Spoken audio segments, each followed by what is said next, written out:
क्या हो अगर माहिष्मती साम्राज्य में तुम्हें ऋतिक रोशन नचते हुए मिल जाए। ऋतिक रोशन को बाहुबली में लड़ते हुए देखने मिल जाए। देखो राजा मौली तो अब बिजी है, लेकिन क्योंकि मैं फालतू बैठा हूँ इसलिए मैं दिखा दूंगा तुम्हें what if Hrithik Roshan did Baahubali. तो कंगना रनौत को ऋतिक भाई की तरह इग्नोर करते हैं और शुरू करते हैं।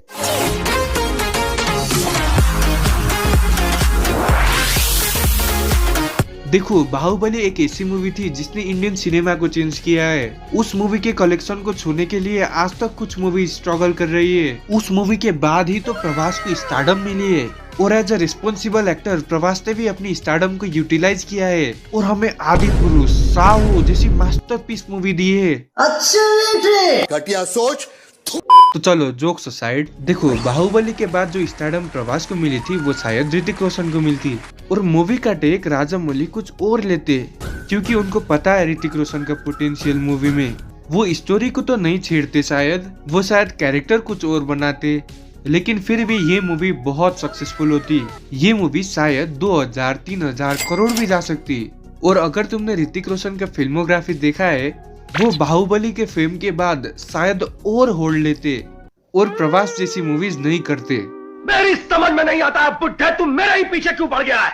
वो कुछ और बड़े बड़े प्रोजेक्ट्स पे काम करते और क्या पता अगर ऋतिक रोशन होते तो शायद राजा मौली पार्ट 3 भी अनाउंस कर देते और Hrithik Roshan easily one of the best actor in the country बन जाते। लेकिन प्रभास जिन्होंने बाहुबली रियल में करी है, उनको तो इस वक्त बाहुबली नहीं मिला होता, तो वो शायद और मूवीज करते। और अगर तुम्हें नहीं पता तो राजा मौली इनके दोस्त ही थे। अगर बाहुबली वो ऋतिक रोशन के साथ बनाते तो आरआरआर शायद वो प्रभास के साथ बनाते और आरआरआर में शायद 3 हीरो होते और इनका जो फेम था वो मिलता उनको, लेकिन इस वक्त जो इनका फेम है उतना नहीं मिलता। और इस वक्त तक ऋतिक रोशन का चेहरा इतना पॉपुलर बन जाता कि उनकी सिर्फ नाम से ही 21 दिन में पैसे डबल। 25 दिन में पैसा डबल।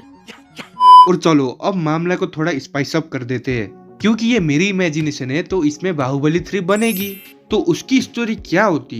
तो पार्ट 3 की स्टोरी होती पार्ट 1 से रिलेटेड। मतलब जो पार्ट 1 का विलेन था उसका ही कोई रिवेंज देने के लिए आ जाता और इसका बजट होता 2000 या 3000 करोड़। और क्योंकि इसमें 2 हीरोइन थी तो ऋतिक भाई के मजे हो जाते और बाकी जो साइड स्टोरी होती वो होती ऋतिक रोशन और तमन्ना भाटिया की। फीलिंग्स जाग रही है बाऊ।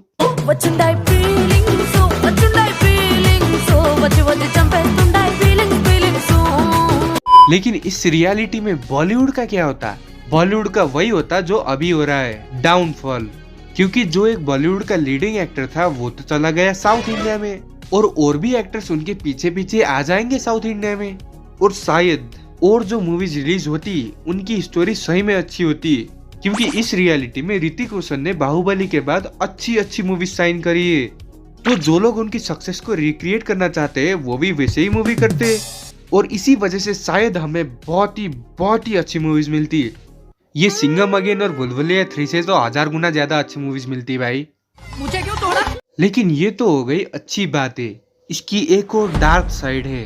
एक रिस्क ये रहता कि ऋतिक रोशन टाइप कास्ट हो जाते, मतलब उनको एक ही टाइप की पीरियोडिक मूवी मिलती ही जाती, या तो वो इतनी मूवीज करते कि वो अक्षय कुमार बन जाते। अब तो वो साल 2 साल में एक मूवीज बनाते। अगर उनको उस लेवल की स्टारडम मिल जाती तो शायद वो एक साल में 3 मूवीज तो लाते ही लाते। इसकी वजह से उनकी स्टारडम को इफेक्ट होता ही, साथ में उनकी मूवी भी ज्यादा कलेक्शन नहीं कर पाती। हर कहानी का एक अंत तो होना चाहिए। और दूसरी बात आ जाती है एक्सपेक्टेशंस की, क्योंकि हम वही एक्सपेक्ट करते हैं जो हमें दिखती है।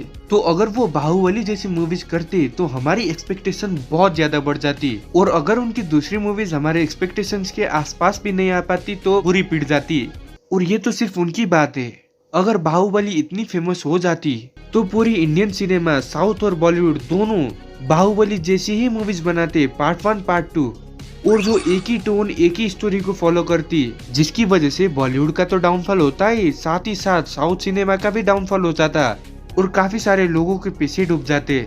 और क्योंकि ऋतिक रोशन तो बड़ी प्रोजेक्ट में काम करेंगे तो उनकी मूवीज जैसे कि सुपर 30, वार हमें नहीं देखने मिलती। और अगर मान लो उन्होंने गलती से प्रभास की तरह मूवीज सिलेक्ट कर ली होती तो उनका भी डाउनफॉल आ जाता। और क्योंकि वो ज्यादातर साउथ के ही प्रोजेक्ट को करते तो और भी कई सारे एक्टर्स उनके पीछे पीछे तो जरूर आ जाते। और बॉलीवुड में मूवीज तो होती और अच्छी भी होती, लेकिन उनके लिए अच्छे एक्टर्स नहीं रहते। तो साला मेहनत करे कौन? कौन फिर से उठे उम्मीद लगाने को, पागल होने को, इंतजार करने को? क्योंकि अब साला उम्मीद रखे कौन? और साउथ में भी लोग बाहुबली को रिक्रिएट करने के चक्कर में अच्छी मूवीज नहीं बना पाते, जिसका इफेक्ट पूरी की पूरी फिल्म इंडस्ट्री को भरना पड़ता। और क्या पता फिल्म इंडस्ट्री डूब जाती, और इसका नुकसान हमें भी होता, क्योंकि हमें वही मूवीज देखने को मिलती जो बिग बजट और बड़ी स्टार के साथ होती, जो सही में अच्छी मूवी है लेकिन ओवर द टॉप नहीं है, अच्छी ही है, ग्राउंडेड है, वो हमें शायद देखने को भी नहीं मिलती। और कुछ भी चीज ज्यादा करने से बोर कर देती है। तो ये तो फिर भी मूवीज ही है, तो शायद हमारा इंटरेस्ट मूवीज से हट जाता। तो दोस्तों यही है मेरा व्हाट इफ एपिसोड 2। और देखो ये मेरी इमेजिनेशन है, इसमें शायद कुछ अच्छी चीजें भी हुई है लेकिन कुछ बुरी चीजें भी होगी ही। आपकी तरह मैं भी मायूस हूँ, लेकिन उम्मीद पर दुनिया कायम है।